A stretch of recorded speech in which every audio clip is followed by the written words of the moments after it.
The baptism of fire and the baptism of tears. That's what I'm going to talk to you about.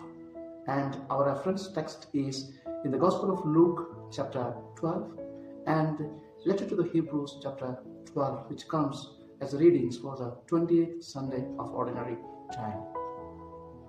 We know that in the Old Testament and the New Testament, most of the experiences of those who have been called began with the unique experience and encounter with the Lord. Take, for example, Moses. It was the burning bush experience that invited him. Take, for example, the life of Prophet Isaiah and Jeremiah.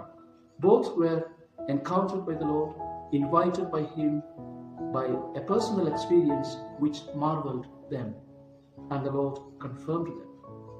What was the foundational experience of the disciples in transforming their lives into apostles was the Pentecost experience.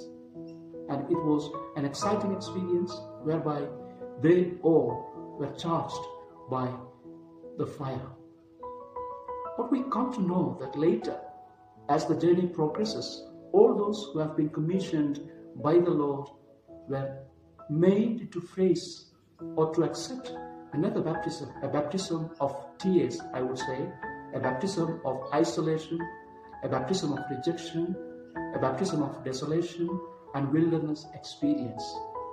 Today, in the Gospel of Luke chapter 12, the Lord is inviting us that the baptism He is going to confer or to receive is of the same, having two polarities. On the one side, it is very exciting. On the other side, it is very challenging. We all know that baptism is the foundational sacrament whereby we began our Christian life. And we all know that it is difficult, if not impossible, to continue the anointing of our baptism unless we focus on the difficult side of our life. That's what Jesus is reminding the disciples.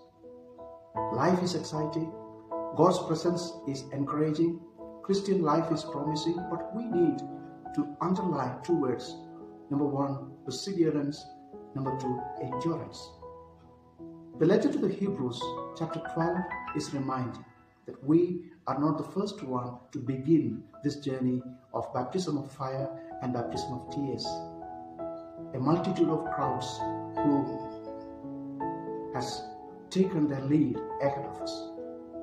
A multitude of witnesses who had shed tears for faith, who had accepted everything